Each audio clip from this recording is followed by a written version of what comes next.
ओम वंदे गौ माता। मित्रों, ब्रह्मलीन संत श्री डोंगरे जी महाराज द्वारा रचित ग्रंथ श्रीमद् भागवत रहस्य का हम पठन कर रहे हैं।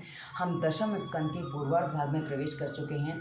हमने अभी तक पढ़ा कि किस प्रकार राजा परीक्षित जो शापित हो जाते हैं, वो सुखदेव जी उनकी मुक्ति के लिए, उनके भीतर भक्तिभाव जगाने के लिए अनन्य भक्तों के आख्यान, उनके द्वारा जिया गया जीवन, ब्रह्मचर्य का पालन, उसके साथ उनके द्वारा की गई स्तुति प्रार्थना को विस्तार से बता रहे हैं, ताकि सुखदेव जी उनके भीतर की राजा परीक्षित के भीतर भक्तिभाव जगा के उनके अंदर से सारे क्लेश आदि नष्ट कर सकें और उनको मुक्ति तक पहुंचा सकें। अब मित्रों, ये जो कथा है ये हम जैसे गृहस्थ लोगों के लिए विशेष करें, क्योंकि हम जैसे जो गृहस्थ लोग हैं, जो सब कुछ छोड़ नहीं सकते, जो संसार का त्याग नहीं कर सकते, हम गृहस्थ जीवन जीकर भी किस प्रकार अपने गृहस्थ जीवन को ब्रह्मचर्य के पालन के साथ, यदि ब्रह्मचर्य का पालन गृहस्थ जीवन में भी किया जाए, आप बोलेंगे कैसे कर सकते हैं, पति पत्नी साथ में तो होता नहीं है। ये थोड़ा अपने ऊपर संयम बनाना पड़ता है। कर लेते हैं तो हमारे ही आंगन में श्री राम, श्री कृष्ण, वामन भगवान, सुखदेव जी और कपिल मुनि जैसे महान ऋषि और संत और महात्मा पुरुष हमारे घर में जन्म अवतार लेते हैं और वो समष्टि का कल्याण करते हैं। किंतु आज हमने देखा गृहस्थ जीवन भोग जीवन बन गया है, इसलिए हमारे बालक भी रोगी होते हैं। हम भी रोगी हैं तभी हमारे बालक भी रोगी हैं। यदि हम निरोगी होंगे तो हमारे बालक भी निरोगी होंगे। हम जैसे स्वभाव वाले होंगे वैसे ही हमारे बालक भी होंगे। तो यदि हम ब्रह्मचर्य का पालन करते हैं, क्योंकि पति पत्नी दोनों को निर्णय करना होगा कि क्या करना है, जो वो करते हैं तो आपके घर में ईश्वरीय अवतार होते हैं। ये सत्य है, ये भागवत बताती है। तो कैसे करना है उसका पूरा मार्गदर्शन इस पुस्तक में दिया गया।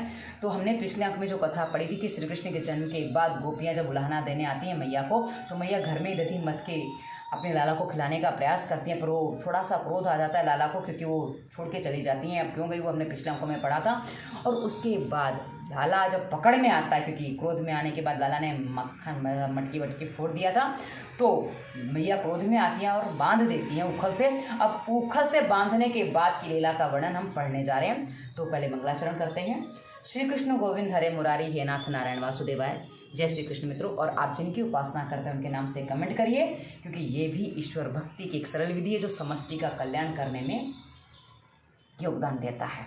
और आप यदि इस पूरी कथा को साथ में सुनना चाहते हैं तो इसी वीडियो के डिस्क्रिप्शन में हमने डोंगरे जी की भागवत की पूरी प्लेलिस्ट दे रखी है, आप पूरी कथा साथ में भी सुन सकते हैं। आगे बढ़ते हैं। यमलार्जुन वृक्ष की कथा। यमलार्जुन वृक्ष गिरते ही दो तेजस्वी पुरुष के रूप में प्रकट हुए। ये पुरुष अपने पूर्व जन्मों में राजा कुबेर के पुत्र थे, नलकुबेर और मणिग्रीव। इन दो लक्ष्मी नंदन यक्षों को नारद जी ने शाप दिया था, जिसके कारण उनको वृक्ष का अवतार लेना हुआ था। नारद जी ने शाप दिया था। परीक्षित राजा ने पूछा, नारद जी ने उन वृक्षों को शाप क्यों दिया था? सुखदेव जी वर्णन करने लगे। राजन सुनिए, नारद जी ने क्रोधवश नहीं, कृपा पूर्वक उन्हें शाप दिया था। अक्सर लोग शाप देते हैं, क्रोध में देते हैं, लेकिन नारद जी ने उन पर कृपा करके शाप दिया था। कैसे, उसका वर्णन है। नल कुबेर और मणिग्रीव कुबेर के पुत्र थे। पिता की अपार संपत्ति उन्हें मिल गई थी। संपत्ति का अतिरेक अच्छा नहीं है। संपत्ति का अतिरेक द्यूत अर्थात जुआ, व्यभिचार, मांस, मदिरा आदि दुर्गुणों का जन्मदाता है। संपत्ति की अतिशयता और सम्मति प्राय साथ साथ नहीं रह पाते, क्योंकि यदि संपत्ति अधिक आ जाए तो लोगों की मति भ्रष्ट हो जाती है। यानी कि संपत्ति की अधिकता और सम्मति, अच्छी बुद्धि दोनों साथ में नहीं रह पाते हैं। संपत्ति का अतिरेक होने पर लोग तामस आहार, मंदिरा पान, व्यभिचार और दुर्गुणों में फंस जाते हैं और सद्वर्तन का उच्छेद सा हो जाता है, यानी कि अच्छा व्यवहार वो करना भूल जाते हैं। पति पत्नी का संबंध काम सुख के लिए नहीं, धर्माचरण के लिए है। सुशीला पत्नी अपने पति को पापाचार करने से रोकती है। ये दोनों कुबेर पुत्र धन के मद में सुदबुद खो बैठे थे। मदिरा पान करके गंगा के पवित्र जल में युवती स्त्रियों के साथ नग्नावस्था में जल क्रीड़ा करने लगे। विलासी तो तीर्थ की मर्यादा का पालन भी नहीं करता है। महाप्रभु ने बड़े दुख से कहा है, जब से विलासी लोग तीर्थ पर बसने लगे हैं तब से देवगण तीर्थ से विदा हो गए हैं। विलासी लोग यानी कि आजकल हम देखते हैं कि लोग कितनी साधन संपत्ति की खर्च के साथ तीर्थ यात्रा करते हैं। अभी आप तीर्थ यात्रा नहीं करने जा रहे, आप घूमने जा रहे हो, तो घूमने के लिए तीर्थ स्थानों का प्रयोग मत करो। घूमने को बहुत सारी जगह, वहाँ घूमने जाओ, पर हाँ दर्शन के दर्शन हो जाएंगे, घूमना भी हो जाएगा। तो दोनों काम मत करो, तो वो भक्ति नहीं है, वो तो फिर आपका पर्यटन है खाली। आगे बढ़ते हैं। उस समय देवर्षि नारद उधर से जा रहे थे, तो उनको ऐसा दृश्य देखकर बड़ा कष्ट हुआ। नारद जी को यह देखकर भी उन्होंने अपने शरीर पर वस्त्र नहीं डाला, यानी कि उन्होंने अपने शरीर को नहीं ढका। नारद जी ने विचार किया, इतना सुंदर शरीर मिला है, फिर भी ये उसका दुरुपयोग कर रहे हैं। यह शरीर भगवान का है, भगवान की ही सेवा करने के लिए जीव को दिया गया है। नारद जी कहते हैं कि इस शरीर की अंत में क्या स्थिति होगी, या तो इसे पशु पक्षी खा जाएंगे या फिर भस्म का ढेर बन जाएगा। अब पारसियों में जो अंतिम संस्कार किया जाता है वो तो कहीं कुएं में वहाँ डाल दिया जाता है, जाली पर डाल दिया जाता है, जिससे पशु पक्षी इसको खा जाते हैं। और कई पहाड़ियों जगह पर भी ऐसा विधान मैंने पढ़ा है, कहीं किसी पुस्तक में पढ़ा था कि वहाँ तो हाथ पैर टुकड़े वगैरह काट के और पहाड़ों पे फेंक दिया जाता है ताकि वहाँ चिल कौवे खा जाएँ। और हमारे यहाँ जो हिंदू सनातनी परंपरा है उसमें शरीर को जला दिया जाता है तो उसकी भस्म बन जाती है। कहा ना, शिव जी शमशान में रहते हैं और भस्म रमाते हैं तो भस्म बन जाती है। आगे बढ़ते हैं। संपत्ति के मद में लोग शरीर को अजर अमर मानने लग जाते हैं और अन्य लोगों को प्रताड़ित करने लग जाते हैं। यह शरीर है किसका, यह इस पर किसका अधिकार है? यह माता का है, क्या पिता का है, क्या यह शरीर अपना है? मतलब शरीर किसका है? जिसने जन्म दिया उनका है, जिनके अंश से जन्म हुआ उसका है, क्या है? उसके बारे में वर्णन आ रहा है। पिताजी कहते हैं कि मेरे वीर्य से उत्पन्न हुआ शरीर यह मेरा है। माता कहती है मेरे गर्भ में 9 महीने रखा था इसलिए यह मेरा है। पत्नी कहती है इस शरीर को अपना बनाने के लिए तो मैंने अपने माता पिता को छोड़ दिया और यहाँ आ गई हूँ, इसलिए इसके साथ मेरा विवाह हुआ है, अब यह मेरा अर्धांग बना है तो यह शरीर मेरा है। अग्नि कहती क्योंकि अग्नि में भस्मीभूत होता है, तो यदि यह शरीर माता पिता पत्नी का अधिकार का है तो प्राण निर्गमन के पश्चात वे इससे अपने पास रखने के स्थान पर बाहर निकाल देते हैं। इस शरीर का पर मेरा ही अधिकार होने के कारण इसे शमशान में लाकर मुझे सौंप दिया जाता है, कि अग्नि कहती है। और श्रृगाल कुत्ता आदि कहते हैं अग्नि संस्कार ना किया जाए तो यह शरीर हमें खाने को मिलता है, अतः उस पर हमारा अधिकार है। मतलब सबने अपने अपने अधिकार सिद्ध कर लिए हैं। इस प्रकार इस शरीर पर हर कोई अपना अपना अधिकार सिद्ध करता है। कुछ समझ में नहीं आता कि इस पर वस्तुतः किसका अधिकार है। प्रभु कहते हैं शरीर किसी का भी नहीं है, मैंने जीव को दिया है, यह शरीर मेरा है क्योंकि मैंने कृपा करके दिया है। यह मानव शरीर आपने अत्यंत कृपा करके संसार के मार्गों को दिया है। जो मनुष्य इसे प्राप्त करने के बाद अपनी इंद्रियों को नियंत्रण में नहीं रखता, वह आपके चरणों की शरण नहीं लेता, उसका जीवन अत्यंत शोचनीय यानी कि अफसोस करने योग्य है। वह स्वयं अपने आप को धोखा दे रहा है यानी कि छल कर रहा है। यह शरीर शारीरिक उपभोग के लिए या सुखभोग के लिए नहीं दिया गया है। श्री रामचरितमानस में कहा गया है आकर 4,84,00,000 जोनी भ्रमति है जीव अविनाशी, मतलब 84 लाख योनि में जीव घूमता है।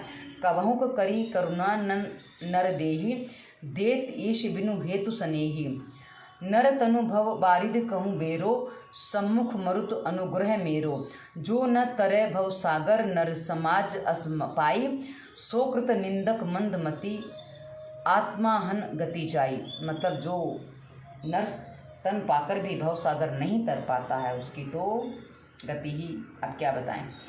100 रुपये का नोट यदि फट भी गया तो तेल का दाग भी लग गया हो किंतु उसका नंबर ठीक से दिख रहा हो तो उसे फेंका नहीं जाता। इसी प्रकार शरीर मैला होने पर भी उसका नंबर तो ठीक से चलता रहता है। इसी शरीर से तो भगवान का जाप किया जाता है।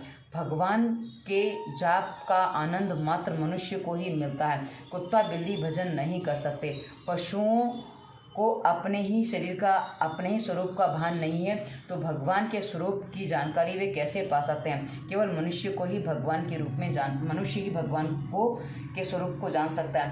अब यहाँ कुछ अपवादों की बात हम नहीं कर रहे हैं। जैसे जड़ भरत की बात कही थी ना, जड़ भरत जो अगले जन्म में मृग बनते हैं, वो हरी घास नहीं खाते हैं, सूखी घास खाते हैं। मैंने पहले कथा पढ़ी इसी पुस्तक में। तो ऐसे जो कुछ लोग हैं, कुछ आजकल भी हम देखते कि कहीं हमने पढ़ा था कि कुत्ता मंदिर के लिए मिट्टी ऊँट उठा के ला रहा है, कोई बैल है जो एक मंदिर की परिक्रमा करता है। तो ये सब चीज़ें जो हैं ये अपवाद हैं कि कई बार उस जन्म में भी कुछ लोग इतने साधक होते हैं, कुछ लोभ या लालचवश कुछ कारणवश उनको दूसरा जन्म लेना पड़ा, अन्यथा वो शायद मुक्ति का मार्ग था उनका, पर कहीं थोड़ी सी त्रुटि हो गई थी तो वो अपवाद के रूप में होते हैं, अन्यथा अधिकांश तो जो बताए गए उसी रूप में होते हैं। अपवाद की गिनती नहीं होती है। इस अनित्य शरीर से भी नित्य परमेश्वर को प्राप्त किया जा सकता है। यह शरीर परमात्मा के कार्य के लिए है, प्रभु की कृपा से ही मिला है। मदांध लोग इस बात को क्या जाने, वे जानते ही नहीं और वे भूल जाते हैं। उन कुबेर पुत्रों की हीन दशा देखकर नारद जी को उन पर दया आई। उनको सन्मार्ग पर लाने के लिए उन्होंने श्राप दिया। इस शरीर का उपयोग मात्र भोग विलास के लिए करने वाला व्यक्ति अगले जन्म में वृक्ष बनता है। भोग ऐसे तो ना किए जाएं कि शरीर रोगी हो जाए। भोग इंद्रियों को रोगी बनाने के लिए नहीं, उनकी प्रसन्नता के लिए है। समय और संपत्ति का उपभोग मात्र भोग विलास के लिए करने वाला अगले जन्म में वृक्ष बनता है। पापी को वृक्ष का जन्म मिलता है। वृक्ष जड़ नहीं, वह तो पाप योनि है। वृक्ष को 6 ऋतुओं के भांति भांति के प्रकार सहने पड़ते, मतलब 6 रुपये। अब वृक्ष अधिकांश बाहर खड़े हैं, 6 रुपये जो अपने स्वभाव बदलती हैं, उन सबको, धूप को, वर्षा को, एकदम शीतलता, बर्फ़ को, सबको सहना पड़ता है ना, इसलिए कहा गया 6 ऋतुओं को खड़े होकर सहना पड़ता है।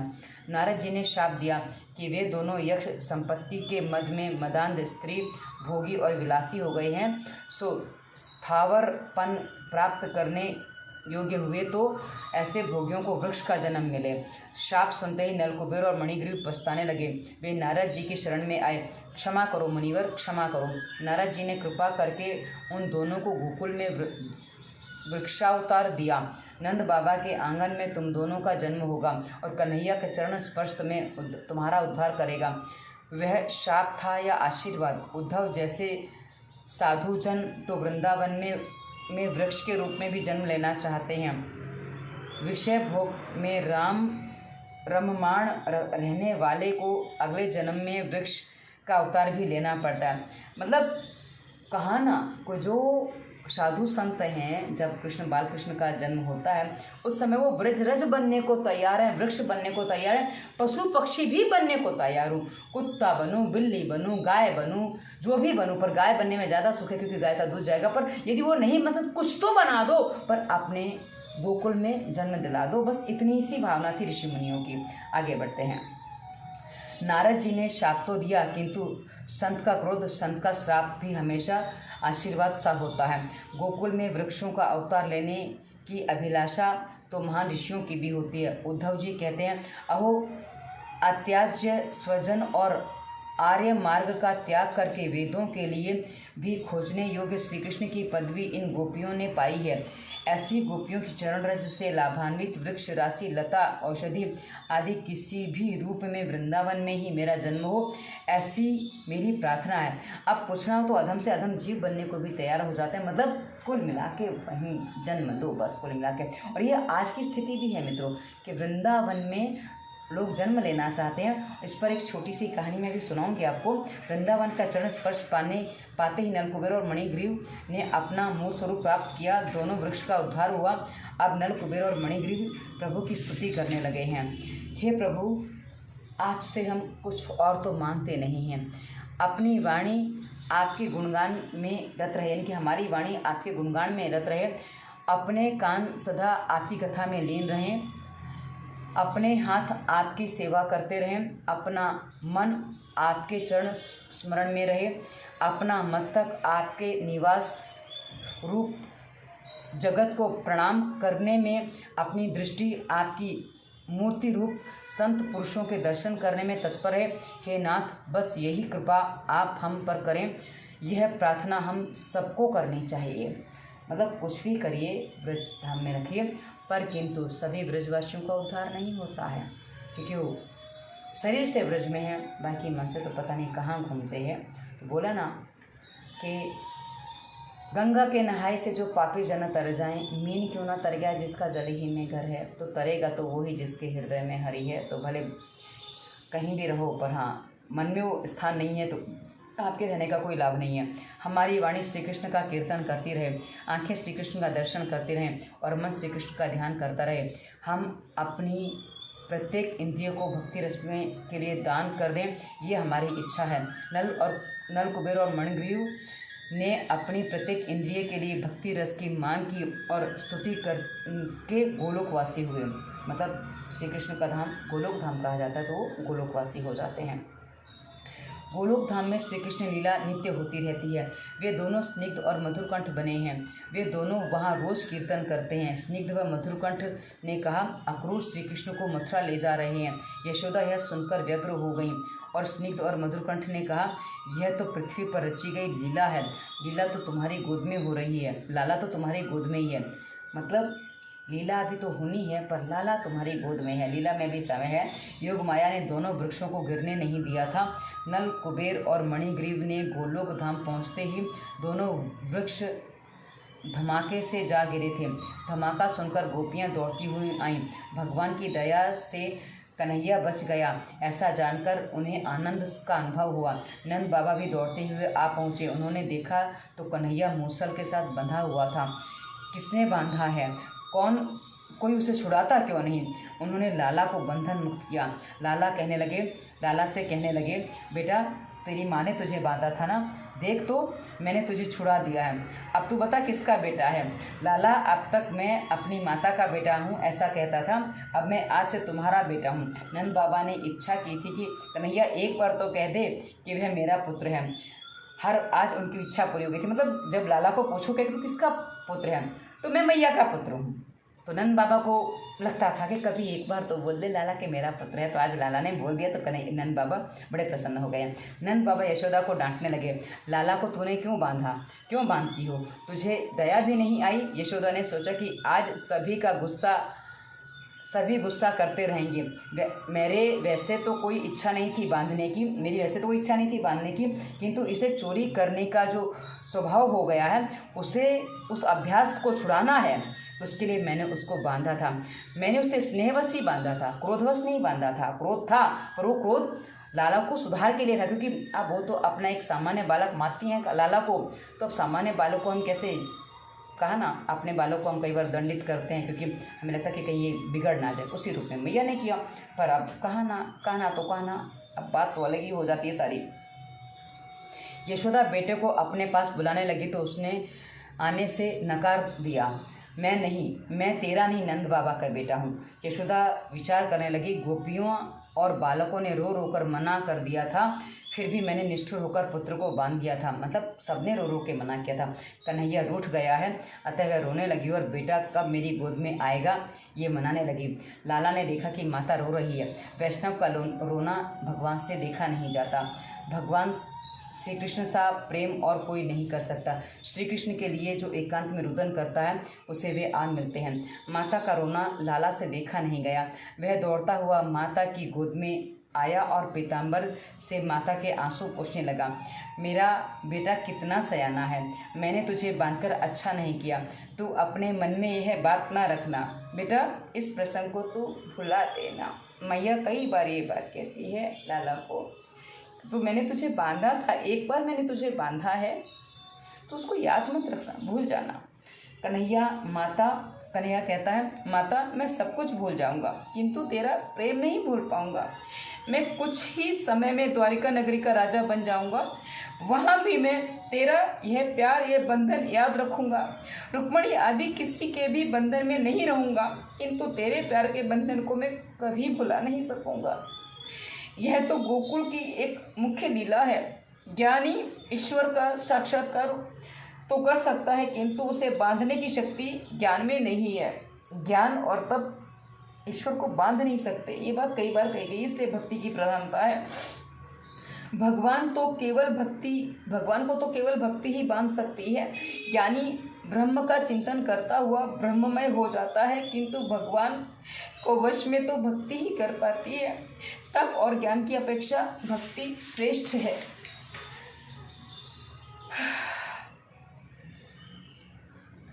रोते रोते धड़कन थोड़ी तीव्र हो जाती है और हीमोग्लोबिन कम होने से हृदय केवल जब धड़कता है ना तो सांस फूल जाती है। परमात्मा जीव मात्र को अपने प्रेम से सराबोर करते हैं, किंतु जीव ऐसा दुष्ट है कि प्रेम के साथ प्रेम से नहीं रहता। प्रभु के प्रति प्रेम को जगाने के लिए प्रभु के उपकारों का बार बार स्मरण करो। मैं परमात्मा का ऋणी हूँ, उन्हीं की कृपा से यह थोड़ा बहुत सुख पा सका हूँ। ऐसा विचार बार बार करोगे तो प्रभु से प्रेम हो सकेगा। मित्रों एक बात और बता दूं, क्योंकि मेरी सांस फूल रही है, आप ये मत सोचना कि नाक में तेल डालने से सांस मेरी नाक से चलती है, सांस मेरी लंबी भी चलती है किंतु फूलती, क्योंकि रक्त कम होने से हृदय फटाफट धड़कता है, इसलिए वहाँ से सांस नहीं, हृदय की धड़कन तेज होती है, सांस नहीं फूलती है। पर वो हाँ, धड़कन तेज होने के कारण ऐसा करना पड़ जाता है।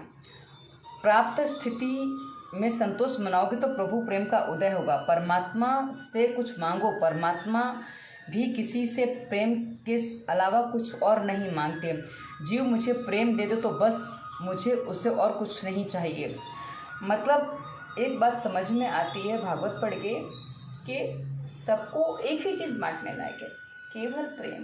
क्योंकि प्रेम की भाषा ऐसी है, कुत्ते बिल्ली से लेकर हर कोई समझता है, हर किसी को प्रेम की भाषा समझ में आती। तो केवल समष्टि से प्रेम करो, पेड़ पौधे पशु पक्षी सबसे प्रेम करो, सबसे प्रेम करोगे, हाँ यथोचित व्यवहार करो, प्रेम करो, बस और कुछ नहीं चाहिए जीवन में। प्रभु के से कुछ भी मांगो, उनके उपकारों को हमेशा याद रखो। मनुष्य का प्रेम धन संपत्ति घर गृहस्थी कुटुंब आदि में विभक्त होता है, अतः परमात्मा प्रसन्न नहीं होते। लोग भगवान को प्रणाम करते समय भगवान का नहीं, अपने वस्त्रों का विशेष ध्यान रखते हैं। अरे वस्त्र बिगड़ जाएंगे तो बाजार से दूसरे नए ले आओगे, किंतु हृदय तो बाजार में मिलता नहीं है। ज्ञानी भक्त प्रेम डोर से प्रभु को बांधते हैं। भगवान केवल प्रभु के नहीं वश में होते हैं, अन्य किसी के नियंत्रण में प्रभु आते नहीं हैं। भागवत में हास्य करुणा श्रृंगार वीर आदि सभी रस तो हैं ही, इतना ही नहीं, इसमें 10वां रस, ये 9 रस कहे जाते हैं, 9 रस हमने पढ़े हैं, तो 9 रस के अलावा जो 10वां रस है वो भक्ति रस, वो भी इसमें भरपूर दिया गया है। भक्ति रस अन्य सभी रसों से उत्तम है। रामचरित्र में रामचंद्र जी कहते हैं कि मात्र भक्ति ही मुझे आत्र कर पाती है। भक्ति को अन्य किसी की का अवलंबन की आवश्यकता नहीं होती है, वह तो स्वतंत्र है। ज्ञान विज्ञान आदि सभी कुछ इस भक्ति के अधीन है। जाते बेगी द्रवों में भाई, सो मम भगति भगत सुखदाई, सो स्वतंत्र अवलंब न आना, तही अधीन ज्ञान विज्ञाना। मतलब उसके भक्ति के अधीन ज्ञान विज्ञान भी हैं, ऐसा कहने का तात्पर्य है। क्योंकि देखो ना, बहुत सारे भक्त हमने देखे हैं जिन्होंने केवल भक्ति की, उनके पास ज्ञान नहीं था, पर भक्ति करते करते उनके अंदर ज्ञान जागृत हो जाता। कालिदास महामती मूढ़मती, बस जिस डाल पर बैठा उसी को काट रहा था, वो भी कैसे विद्वान बना वो कथा पढ़ो तो पता चल जाता है। ऐसे ही भक्ति की महिमा है। ज्ञान माया के आवरण युक्त ज्ञानी माया के आवरण युक्त ब्रह्म का दर्शन करते हैं। ज्ञानी को कीर्ति आदि की चाह होती है। निरावृत आवरण रहित ब्रह्म का साक्षात्कार तो केवल गोपियों ने ही किया है। जब तक जीव निर्दोष नहीं हो पाता तब तक ईश्वर का दर्शन नहीं हो पाता। साधु बनने की नहीं, सरल होने की आवश्यकता है। भीतर से विकारों को दूर करना ही होगा। मतलब साधु बनने जाओगे तो साधु नहीं बनोगे, सरल हो जाओगे तो साधु बन जाओगे। दोनों वृक्षों का उद्धार हुआ, किंतु उस मूसल का उद्धार क्यों ना हुआ?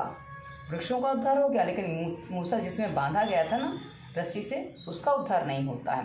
श्री कृष्ण दोनों वृक्षों के बीच में से उस पार निकल गए थे, जबकि मूसल तो टेढ़ा होकर इस ओर ही रह गया था। प्रभु ने वृक्षों के अंदर प्रवेश किया तो उनका उद्धार हो गया। जिसके अंतर्देश में भगवान का प्रवेश होता है उसका उद्धार हो जाता है। यदि वे हमारे अंतर में आएंगे तो हमारा भी उद्धार हो जाएगा। दामोदर लीला द्वारा भगवान जगत से कहते हैं कि जब जीव मुझे बांधता है तब मैं उनका बंधन से छुड़ा देता हूँ। सुखदेव जी वर्णन करते हैं, कई बार गोपियाँ यशोदा के घर आकर कन्हैया को अपने घर ले जाने को कहती थीं। कन्हैया तू मेरे घर आएगा? तो कन्हैया पूछता, तुम्हारे घर तो मैं आऊँ, तुम मुझे क्या दोगी? छोटे बच्चे अक्सर ऐसे करते हैं ना, मैं आऊँगा मुझे क्या दोगी? तो ये वाली बात है। तो गोपियाँ पूछती हैं क्या चाहिए तुझे? तो कन्हैया कहता है माखन। कितना दोगी? गोपियाँ पूछती हैं कितना चाहिए तुझे? तो कन्हैया अपनी दोनों बाहें फैला कर कहता इतना सारा माखन चाहिए। तो गोपियाँ पूछती हैं इतना सारा माखन तो कैसे खा सकेगा? तो कन्हैया कहता है मैं तो कुछ भी नहीं खाऊंगा, मुझे तो अपने मित्रों को माखन बांटना है, अपने मित्रों को खिलाना है। ईश्वर औरों को देकर प्रसन्न होते हैं। खाने वाले की अपेक्षा औरों को प्रेम से देने खिलाने वाले को अधिक आनंद प्राप्त होता है। मन माखन सा कोमल हो जाए और जीव मिश्री सा मधुर हो जाए तो कन्हैया अवश्य आएगा। मन माखन सा कोमल, मन मिश्री सा मधुर, वो कहा गया है। वशीकरण का एक मंत्र, तजदे वचन कठोर। कठोर वचन बोलना छोड़ दो, हर कोई आपके वश में आ जाएगा, तो वही यहाँ कहा गया है। गोपी ने सोचा इसे माखन दूंगी तो वह तुरंत लेकर चला जाएगा, उसे कुछ देर रोकना चाहिए। उसने कहा, लाला मुफ्त मुफ्त में नहीं मिलेगा, तुझे मेरे घर में कुछ काम काज करना होगा। कन्हैया ने पूछा, कौन सा काम करना है? मुझे तो कुछ वैसे करना आता नहीं है। गोपी ने कहा, वह जा वहाँ से पाट उठा ला। एक पाटा उठाने को बोल दिया। वैसे वह था तो बड़ा वजनदार, किंतु कन्हैया ने सोचा उसे उठा लाऊंगा तो वह बालकों का माखन खिला सकूंगा, मतलब कमा के खिला रहा ना कन्हैया। वह पाट वजनदार था, सो पाट उठा हाथ से छूट गया और कन्हैया का पीताम्बर खिसक गया, मतलब थोड़ा सा पीताम्बर चला गया, वो कहते हैं चड्डी थोड़ी खिसक गई, वो वाला किस्सा बन गया। ब्रह्म ज्ञान प्राप्त होने पर भी अविद्या का अंश बाकी रह जाता है, क्योंकि प्रारब्ध कर्म तो भुगतना ही पड़ता है। अज्ञान का पूर्ण नाश हो जाए तो प्रारब्ध कौन भोगेगा? ब्रह्म ज्ञान से प्रारब्ध कर्म का नाश नहीं हो पाता है। ब्रह्म ज्ञान से क्रियामण और संचित कर्म का नाश होता है। जब तक इस देह का प्रारब्ध, तब तक अविद्या शेष रहती है। प्रारब्ध कर्म के भुगतान के बाद उसका नाश होता है। ज्ञानी को ब्रह्म साक्षात्कार होने पर अविद्या का अंश बाकी रह जाता है और कुछ आवरण के साथ साक्षात्कार होता है, किंतु इन व्रज भक्तों को तो अनावृत श्री कृष्ण के दर्शन होते हैं।